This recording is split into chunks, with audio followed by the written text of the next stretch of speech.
Mais de toutes les façons, ce n'est pas du christianisme que je relève, ce n'est pas à lui que je suis converti, comme vous le savez. Oui, vous êtes communiste.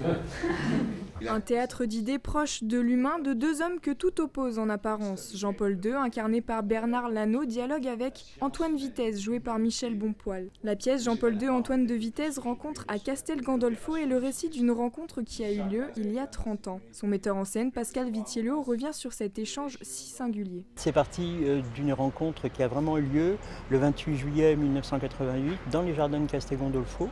La Comédie Française venait de représenter une pièce de Charles Péguy, Le Mystère de la Charité de Jeanne d'Arc.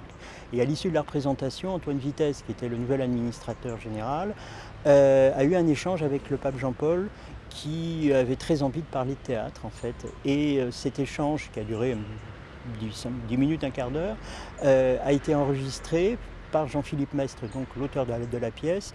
Et à partir de cet échange, à partir de cet enregistrement, il a bâti une pièce véritablement qui dure 1h15, 1h20, entre Jean-Paul II et un dialogue entre Jean-Paul II et Antoine Vitez. Jean-Paul II, avant de devenir prêtre, a été acteur, il a écrit des pièces de théâtre, il avait une passion pour l'art dramatique. Et il était très heureux de pouvoir échanger avec les comédiens, mais aussi on parle de politique, on parle du communisme, on parle de la foi bien sûr, de l'Inquisition.